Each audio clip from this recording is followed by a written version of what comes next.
The Borderlands franchise is one of the most iconic ones of the video game industry.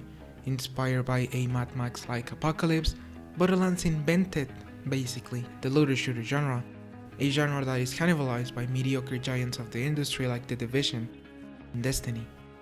Borderlands 2 still holds the unofficial title of Queen of the Genre, as I like to call it, and one of the best games ever made, also with one of the most iconic video game villains ever. You're the heroes of this little adventure, but you're not. I was 9 years old when I got my first taste of Borderlands, and the iconic image of the Psycho will be imprinted in my mind for years to come. I'm a huge fan if it's not obvious, and I've played every title numerous times for countless hours. Borderlands 2 is still my most played video game ever. Some of my fondest memories from when I was younger come from playing these games. I have played them with old friends, people I knew, ex-boyfriends, girlfriends, and some of the most important people in my life, including one of my best friends. I was the Siren, he was the Gunzerker. Games I used to play at the time, Black Ops Multiplayer, Halo, Gears of War, games I played with friends, and many single player titles don't even compare. It's not just something I played with friends, most of the time I played them by myself.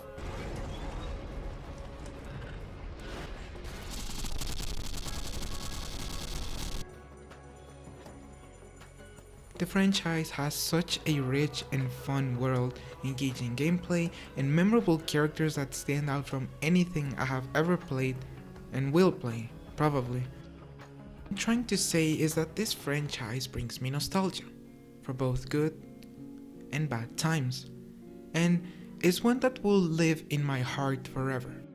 It may be exaggerated to say that, but in a world where part of what shapes us is the media we interact with and consume, in my opinion, it's not. Alone or with friends, having fun, helped me cope with loneliness, anxiety, helping me recover from a suicide attempt, breakups, and most recently dealing with dysphoria and what it is like to be a transgender woman. Whether I like it or not, this game has been a part of my life. I can't just pretend I didn't used to present myself as a man for most of my life, just as I can't pretend that I abused alcohol for an entire year, just as I won't forget the people I have interacted with throughout my life. I simply cannot forget Pandora.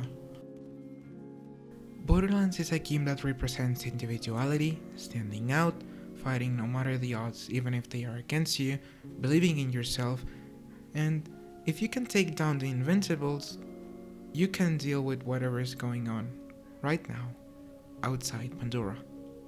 It represents friendship.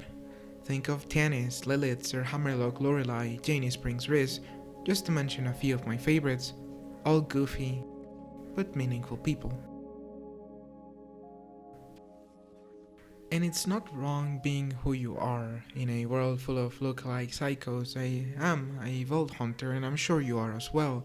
I may not be the strongest, we may not be the strongest. I ain't no Siren, Commando, Gladiator, Necromancer, or Gunner, and I ain't no hero. I can't overlook Maya, the Siren. Only one SMG. She's a Vault Hunter. She's a Siren warrior who could kill me with her brain.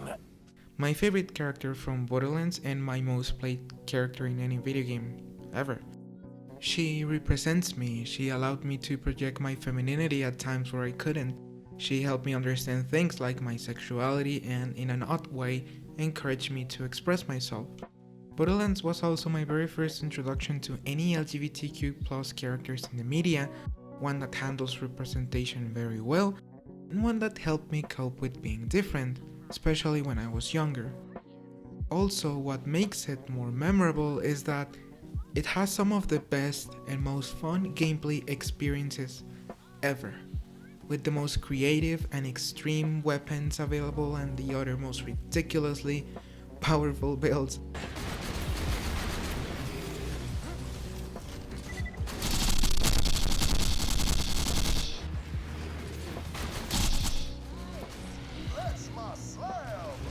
Endless skills to mix and match, and one of the only games where I genuinely enjoy fighting bosses, doing raids, and farming for gear, all in good, fun. I never pass any opportunity to go back to Pandora. This is why Borderlands makes me nostalgic. Y también porque significa mucho para mí. Thank you for watching.